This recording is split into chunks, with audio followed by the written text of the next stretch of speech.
Hello and welcome to this week's edition of CTN Community Update. Fire officials are crediting working smoke detectors for alerting and likely saving the lives of 4 people after a home caught fire in the middle of the night. The flames broke out around 2:30 this morning at a home in the 200 block of 124th Lane on the eastern side of the city. Firefighters arrived to find the home engulfed in flames and fire shooting from the attic. Crews were eventually able to extinguish the blaze and no injuries were reported. Fire Chief John Piper says this is a perfect example of how smoke detectors save lives. The cause of the fire is still under investigation. Well, classes have started once again for students here in the Anoka School District, and with the new year comes new changes, especially on the roadways. CTN's Jordan Rylance explains how the state is cracking down on school bus safety. Most precious cargo anybody will ever transport, and we want to take good care of them, and we want folks to respect that and help us with that. This week, 36,000 students went back to school in the Anoka district, and drivers may notice some changes as the school buses hit the roads. Legislative changes now allow buses to use the 8-lamp warning lights when buses pull over in right-hand turn lanes, which happens over 80 times a day in the district. Stop arm violation fees jump from $300 to $500, and anyone found in violation of trespassing on a school bus will now face criminal charges. When we take kids on the bus, we take kids on the bus and want to protect them from whatever's going on, including people we don't know who might be boarding the bus. Now we have a law that backs that up so that when it happens, the police can get involved, and there actually has a law that they can cite, and it would be a misdemeanor for them to board the bus. Last year, the district had 5 instances of parents boarding school buses, despite the driver's insistence that they do not. Paulson also says there is at least 1 stop arm violation per day within the district. We don't want anybody to get a fine or break the law, but if this is a deterrent, then that's a good thing. For CTN Community Update, I'm Jordan Rylance. In addition to these changes, Paulson is looking to change transportation policy to ensure the safety of students with special needs whose guardians do not appear to be home at the time of drop-off. Meanwhile, District 11 officials welcome students back to class with a special video they posted online. Hey guys, get ready for some bus karaoke. Some bus what? What's next? I'm taking requests. How about Hey Ya by Outkast? Oh, I love that jam. The video features Superintendent David Law, who leads bus karaoke as he picks up school board members, staff, and students on the way to school.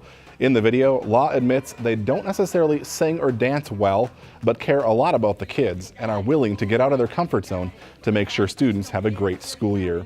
If you want to watch the 5-minute video, we've posted a link on our website and the CTN Coon Rapids Facebook page. The first public informational meeting on the upcoming school bond and levy referendum will take place next week. The meeting will be held Thursday, September 14th from 6:30 to 8 p.m. at Coon Rapids High School. Meetings will also take place later this month at the 4 other high schools in District 11. If approved, 2 new elementary schools would be built. Also, improvements would be made at all existing schools in District 11. A resident with a home valued at $200,000 would see a tax increase of approximately $11 a month. Anoka County hopes a new website will help it attract more investors and diversify the county's investor base. The site, AnokaCountyBonds.com, offers current and potential investors more than 2,000 pages of financial data that gives background related to its credit ratings. It also outlines its long-term financial and debt financing goals. The website and new investor platform is available to citizens as well as bond investors. The Coon Rapids City Council adopted the preliminary tax levy for 2018 this week.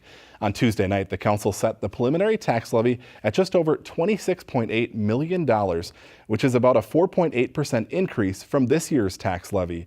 The city plans to continue its aggressive street reconstruction program with the rehabilitation of nearly 10 miles of streets in 2018. Also, 2 new full-time positions are included in the budget, a community outreach specialist for the police department and a park maintenance employee to handle maintenance at the new and renovated parks. As for the tax impact for homeowners, 5 properties tracked by the city will see an increase anywhere between $11 and $90 a year to the city portion of their property taxes. A city park in the northern part of Coon Rapids has a new amenity. Requests were made for the city to install basketball court at Prairie Oaks Park, which is just east of Hanson Boulevard and north of Main Street in the Wexford area. The Parks and Recreation Commission approved the plan last spring, and the new basketball court was installed late last month.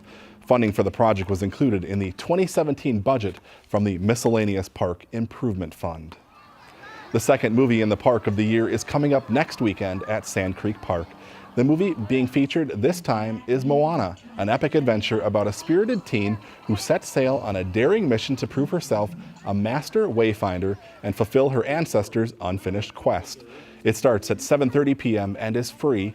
Also beginning at 6 p.m. there will be activities for the kids for a fee, including face painting and balloon art, and concessions will be available for purchase. An annual event to honor the work of local law enforcement has a new home this year. The third annual Law Enforcement Appreciation event will take place at the VFW on Saturday, September 16th, beginning at 2 p.m.